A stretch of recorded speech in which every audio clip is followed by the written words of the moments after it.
trying to do. You got to be like an icebreaker. You got to have a thick hull and a strong engine. And folks, you're looking at one hell of an icebreaker.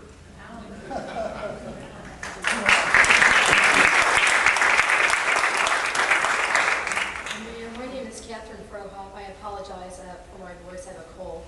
I'm with Rockhurst University, and I'd like to applaud your education initiatives, and I hope that there are some ways that Rockhurst could partner with you on those, and we'd be very interested in talking with you about that, as well as talking with you about dialogue we've had with our neighborhood associations over the recent months. Also would like to make a comment. Earlier there was some discussion about organizations leaving the central city. Rockhurst remains a dedicated part of the central city, and we're very proud of the value that we bring to the community. So we'd be happy to have you learn more about Rockhurst. I'd love to do it. Thank you.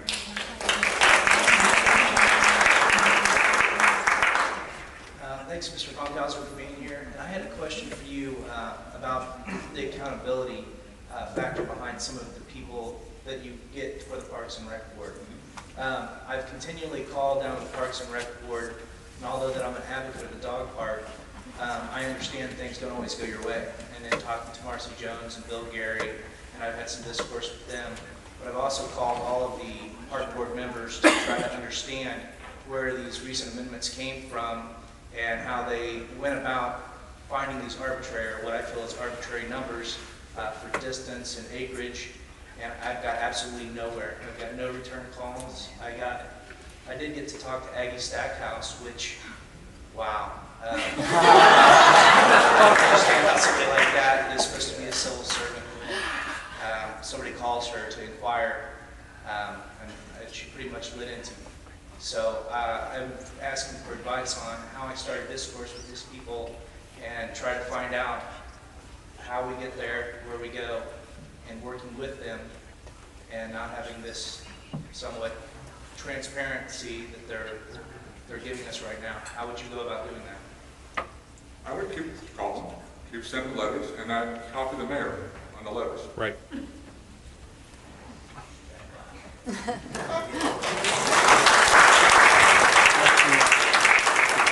Thank you for being here tonight. We were here last week, and we found out from the guard that the meeting had been changed. I'm Max Penner. I've been a resident of the Brookside area for 50 years. And something that continually comes up and sort of makes me wonder why the southwest area, that south of the river plays that pays the highest taxes, does not have a community center where people can come together and discuss issues like this. We continue to meet in churches, and we could meet in schools because they're vacant in this area.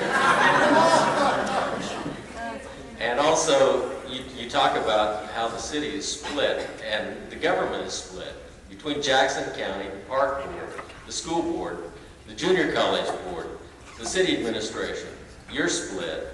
How can you come together with some consensus of what the people really need when they can't even get together in a community center and discuss what issues are in front of them?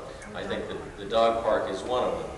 But we have no swimming pool in southwest area. We don't have recreation parks where you can actually do sports. We have one park down in Brookside. We do have tennis courts, and we thank you for that.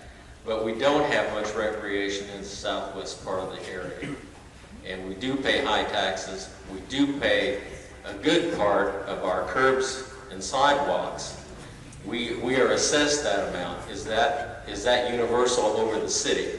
No, it's not. It's not.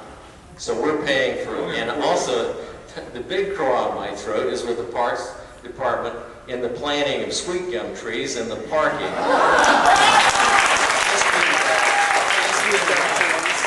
Over 80 hours a year, maybe 100 hours a year, sweeping those up and getting them out of the street so they don't clog the catch basins, which have to be replaced.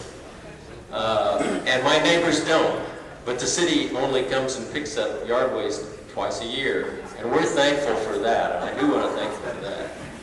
Thank you for this opportunity.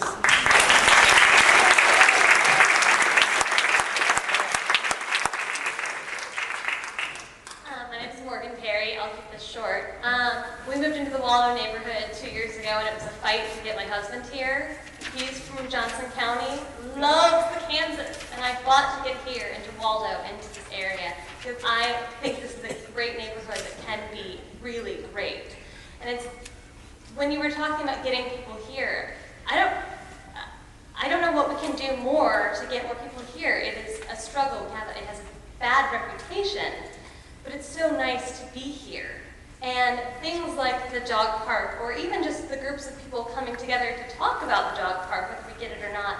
When he talked about the community center, these are things that this neighborhood needs, and I think I could convince my husband to stay when we have kids, if you can help us have better schools, and I really appreciate what you're doing for that. Thank you. Thank you. I recognize your name. You're a very articulate female about all this. Yeah. I'm Erin, and I wrote you a letter July 20th, so we're old friends. And I'm also like an inner city person. I live on the plaza. And my front yard is one of the city parks. So I'm an eyewitness to what goes on all the time in the city park. And it's a great place for neighbors to come together.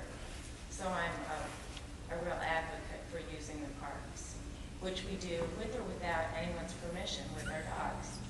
And that's just the way it's always going to be. It would be nice not to have to look over our shoulders, though, for the animal trucks that come by. And also, I thought that was an 18-month trial period for the Waldo dog park, which I haven't heard anyone mention. So if they don't like it after 18 months, they can pull up the fence and it'll go away, right? That's right. And there's another cost free to you. Just give us hours for Oxbridge. That's all. No fence, nothing. Hours.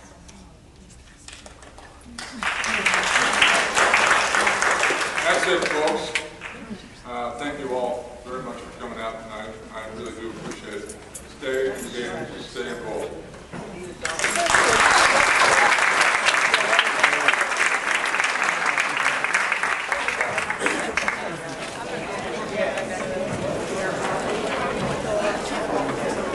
Yeah.